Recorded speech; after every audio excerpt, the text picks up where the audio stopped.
미군이 주둔하고 있는 이라크 북부의 한 도시를 폭발물을 실은 드론이 공격을 했습니다. 또한 미군이 이란에 대한 13일째 야간 공습을 마쳤다라고 발표한 지 몇 시간 뒤인 금요일 바레인 전역에 또 공습 경보 사이렌이 울렸습니다. 지난주 동안 미국이 이란을 집중 공습하는 한편 테헤란은 호르무즈 해협에서 선박을 공격하고 이 지역 내의 미국 자산 및 동맹국들을 표적으로 삼으면서 갈등이 다시 격화됐다라고 언론들은 보도하고 있습니다. 이란이 계속 호르무즈 앞을 지나는 상선들을 공격한다라는 보도가 거의 매일 나오는 것 같은데 지금 중부사령부에서 발표하는 내용을 보면 호르무즈 해협은 완전히 확보됐고 상선들은 미군의 보호하에 지금 자유롭게 항행하고 있다라고 이야기하고 있습니다. 이란의 지원을 받는 후티 반군은 이번 주 홍해에서 사우디 유조선 2척을 공격하며 이 지역 원유의 대체 수송로를 차단하겠다는 위협을 실행에 옮김으로써 압박을 한층 더 가했습니다. 최근의 교전 상태는 이란 전쟁이 끝날 방안이 명확히 보이지 않는다라는 점을 부각시키고 있다. 언론들의 이야기입니다. 이란 보건부는 전쟁이 시작된 이래 3,434명이 사망했다고 밝혔습니다. 거의 다 이제 군 관련 관계자들이라고 봐야 되는 거죠. 미군이 18명 사망했습니다. 그러니까 미군 18명 사망하는 사이에 이란군은 3,434명이 사망한 겁니다. 그러면 전쟁을 누가 이긴 겁니까? 미국과 이스라엘은 이란이 핵무기를 가져서는 안 된다는 목표 아래 2월 28일 이란에 대한 공격을 감행했습니다. 그러나 이 분쟁은 이란이 세계 경제에 타격을 가함으로써 미국 측의 양보를 이끌어내겠다라는 전략을 선택하면서 호르무즈 해협 통제권을 둘러싼 싸움으로 뒤바뀌는 모습을 보여줬습니다. 관점의 초점이 호르무즈 해협 개방으로 쏠릴 때마다 트럼프 행정부는 그게 중요한 게 아니다. 핵 야욕 청산, 이란의 핵 야욕 청산이 이번 분쟁의 본질이다라고 재차 강조해 왔었습니다. 오늘도 똑같은 얘기가 또 나왔습니다. 이라크 북부 보안 당국자들에 따르면 금요일 미군 주도의 연합군이 이르빌 상공에서 폭발물을 실은 드론 5대를 격추했다고 합니다. 부상자나 피해는 보고되지 않았습니다. 무슨 얘기입니까? 이란이 보냈으나 피해는 없었다. 다 요격해버렸으니까. AP통신 기자는 이라크의 준자치 쿠르드 지역 수도인 이 도시에서 최소 7차례의 폭발음을 들었고 미군이 주둔 중인 시내 공항기지 인근이나 기지 내부에서 최소 4개의 검은 연기 기둥이 솟는 것을 목격했다고 보도했습니다. 국영 이라크 뉴스 에이전시는 공항 책임자의 말을 인용해 공항 내 항공편 운항이 정상적으로 이어졌다고 보도했습니다. 자, 지금 AP 기자가 보도한 내용과 지금 이라크의 국영방송이 보도한 내용에 차이가 있다는 것을 느낄 수가 있는데 사실은 둘 다 맞는 얘기를 한 걸 겁니다. 그러니까 AP통신 특파원이 하는 이야기는 내가 소리를 들었고 연기가 오르는 걸 보았다라는 이야기인 것이고요. 국영방송이 한 이야기는 공항 운항에는 전혀 문제가 없었다라는 이야기를 하고 있는 겁니다. 이게 서로 이렇게 다른 이야기를 하고 있는 것은 분위기입니다. 분위기. 지금 보십시오. 실제로 타격을 받거나 이것 때문에 무슨 미군이 사망했다거나 이런 보도가 나온 게 아닙니다. 실제로는 다 요격이 됐다라고 이야기했고요. 하지만 요격된 것들도 공중에서 폭파됐다고 해서 안 떨어지고 허공에 그냥 있는 게 아니죠. 땅에 떨어지겠죠. 어차피. 예. 그리고 어딘가에 떨어졌으면은 그곳에서 또 2차, 3차가 있을 수가 있겠죠. 어찌됐든 간에 이런 그 공격과 방어가 있었던 것은 사실인 것이고요. 하지만 이란의 그러한 공격이 이라크한테 아무런 영향을 주지 않았던 것도 분명한 사실로 보입니다. 이란 혁명수비대는 인접국가 주민들에게 미군이 주둔한 기지 근처에 접근하지 말라고 경고합니다.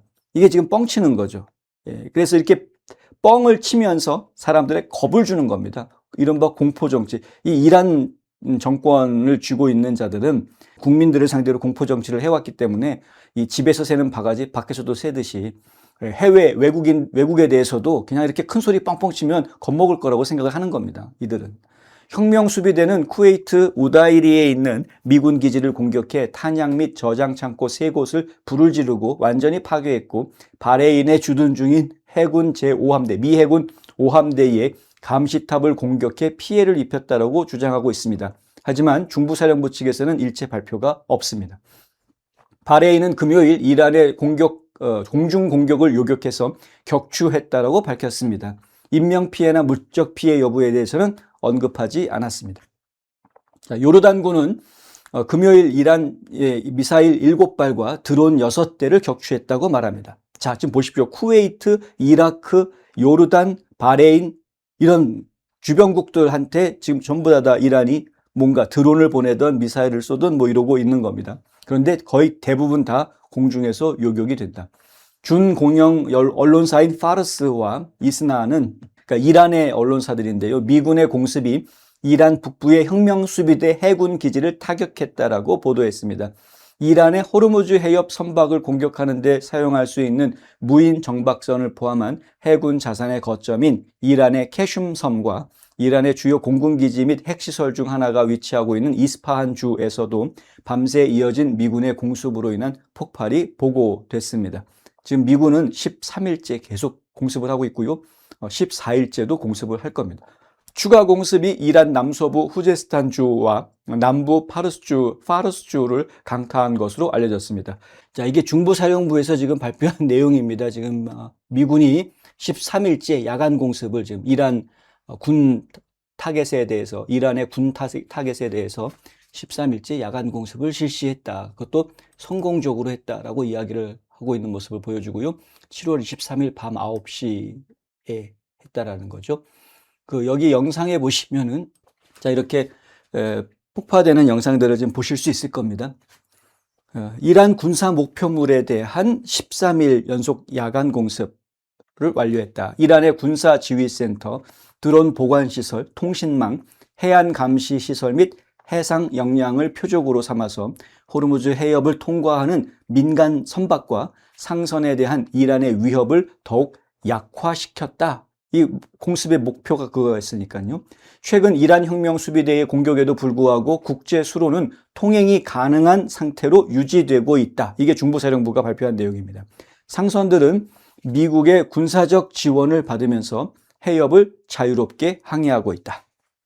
아까 말씀드린 대로 지금 이란 혁명수비대가 계속 뭐 공격을 하고 있다고는 하지만 지금 현재 호르무즈 해협은 통행이 가능한 상태로 유지되고 있다. 상선들이 미국의 군사적 지원을 받으면서 해협을 지금 자유롭게 항해하고 있다라는 겁니다. 그래서 유가가 오르려다 마는 겁니다. 오를까 말까 하다가 안 오르는 모습을 결론적으로는 오르지 않는 모습을 보여주게 되는 게 바로 이런 것 때문입니다. 유조선들이 움직이기만 하면 유가가 올라야 될 이유는 사실 별로 없는 거죠. 물론 지금 위험 상황이 더 전개가 되면은 보험료가 올라갈 수가 있고, 그래서 사실 이제 유가도 유가지만은 상선들이 나중에 최종적으로 부과해야 되는 가스값은 좀 더 올라갈 수는 있긴 하겠습니다만은, 하지만 그것이 그렇게 막 국제사회가 우려하는 70년대 말 80년대 초에 있었던 오일 쇼크 같은 이런 일들이 벌어지는 건 전혀 아니라는 겁니다. 현재 5만 명 이상의 미국 병력이 중동 전역에서 작전을 수행하고 있습니다. 이란이 해협을 사실상 봉쇄할 수 있는 능력은 세계 경제의 혼란을 야기할 수 있는 능력을 의미하는 것인데요. 이란은 그 능력이 어떤 협상에서든 이란한테 막대한 협상력을 줄 것으로 믿고 있습니다. 그래서 갑자기 호르무즈 해협을 자기네 통제권에 우리 허락받고 지나가라는 말이 나오게 된 겁니다. 그런 적이 없었거든요. 호르무즈 해협을 이란 허락을 받아야만 갈 수 있었던 상황이 예전에는 없었는데 갑자기 이런 말이 나왔던 이유가 그것 때문이었다. 그런데 이제 미국이 이란을 봉쇄 작전을 해서 호르무즈 해협을 개방을 해놓으니까, 그러니까 이란에서 후티한테 군사령관이랑 무기랑 보내줘가지고 후티에서 지금 사우디아라비아 유조선을 공격하는 일이 벌어지게 된 겁니다. 그러면은 지금 전선이 하나 더 생기게 되는 거죠. 그것 때문에 잠깐 가스값이 올라갔었는데 근데 다시 또 내려오고 있습니다. 이란의 대리 세력인 후티 반군은 목요일 홍해에서 사우디 원유 유조선 2척을 공격함으로써 그 협상력을 더욱 강화하려고 했습니다.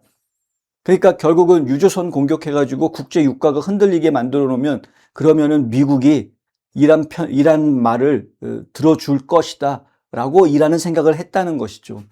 후티 반군은 목요일 10척의 선박을 회항시켰다고도 밝혔습니다. 자, 그런데 중동 원유 수송의 이 수송로드를 막아서 국제 유가를 올림으로써 이란이 협상력을 가지겠다라고 하는 이 전략은 자신들의 계획대로 되지 않을 것이다. 국제 기준으로 많이 이야기되는 브렌트유가 이번 공격 여파로 배럴당 100달러가 넘어갔었습니다. 어제. 그런데 오늘 금요일 들어와서는 다시 97달러 선으로 떨어졌습니다. 미국 자동차 협회에 따르면 미국 내의 가솔린 휘발유 가격 이것도요. 목요일 날 평균치가 4달러 091, 4불 09, 그러니까 4불 9센트였던 겁니다. 그런데 이게 지금 금요일, 오늘 어떻게 됐느냐? 4불 10센트, 1센트 올라갔습니다. 전국 평균이 1센트 올라간 겁니다. 그러니까 이게 어떤 그 특별히 큰 영향을 주고 있는 그런 상황이라고 이해되지는 않는다는 거죠. 호르무즈 해협을 우회하기 위해 하루 수백만 배럴의 원유를 홍해 연안의 얀부 항구로 우회 수송해 왔던 사우디아라비아에게는 사실 그 해협이 굉장히 중요해지기는 했으나, 네. 뭐 후티가 저렇게 까분다고 미국이 이렇게 눈 하나 깜짝할 일이 아니죠. 대규모 군사적 응징을 하겠다라고 트럼프 대통령이 이미 얘기했고, 그리고 지금 후티가 이렇게 난동을 부리는 거에 대해서 이란한테 책임을 묻겠다라는 이야기도 이미 한 상태입니다. 그러니까 이란, 후티 둘 다 꼼짝 못하게, 특히 후티 같은 경우에는 뭐 흔적도 없이 다 제거해 버릴 수도 있는 겁니다. 인도주의적인 그런 차원의 이슈가 있기 때문에 지금 어느 정도 참고 있는 거지, 아니었으면 뭐 진작에 다 쓸어 엎어버렸을 건데요. 미국이 동결한 이란 자금도 있죠. 뭐냐면은 이런 얘기가 나왔습니다. 선박 공격과 관련해서 이란한테 책임을 묻겠다는 거죠. 이란의 제재 자금을 전쟁으로 손상된 선박 수리 비용으로 사용하겠다, 이런 이야기가 나온 겁니다. 실제로 미국이 동결한 이란 자금이 약 1000억 달러 정도 되는 것으로 알려져 있는데 이 돈을 미국이 그냥 빼다가 원하는 데다가 갖다 쓰게 할 수 있다라는 이야기. 현실적으로는 그렇게 하기 위해서는 법이 필요합니다. 대통령 마음대로 할 수 있는 건 아니고요. 그것이 가능하게 해주는 법이 만들어져서 통과가 돼야 되는데 어찌됐든 법 만들면 되는 거죠. 예를 들면 대북 송금을 했는데 북한에 지금 대북 송금이 아니라 북한에 관련해 가지고 제재 조치해서 북한의 자금을 동결해 놓은 것들이 있지 않습니까? 근데 그 북한과 관련해 가지고 피해를 본 사람들이 북한한테 손해배상 청구를 하면 그럼 미국 법원에서 재판이 벌어져 가지고 땅땅땅 하고 승소한 분들이 어떤 식으로 배상을 받느냐? 김정은이 직접 돈을 줄 일은 없으니까. 근데 미국 정부가 압류했거나 확보하고 있는 그 자산을 우리가 재판에서 이겼으니까 이거 북한 건데 그거 우리한테 줘야 돼라고 제시를 해서 그 민간인들이 그 돈을 가져갈 수 있게 하는 그러한 법을 만들어 놨습니다. 그래서 지금 원비어법 같은 거죠. 이제 원비어 가족들도 그런 식으로 해서 상당 재산들을 지금 확보해 나가고 있는 작업을 진행을 하고 있습니다. 그래서 지금 이란도 마찬가지로 이란 자금에 대해서 좀 묶어두고 있는 자금 동결을 해두고 있는 것들을 미국이 얼마든지 손해배상 청구를 소송하게 만들어가지고 그것을 통해서 이 이란 현 정부 대신 미국이 동결하고 있는 그 돈이 그 피해자들한테 갈 수 있게끔 하는 이러한 조치는 충분히 가능합니다.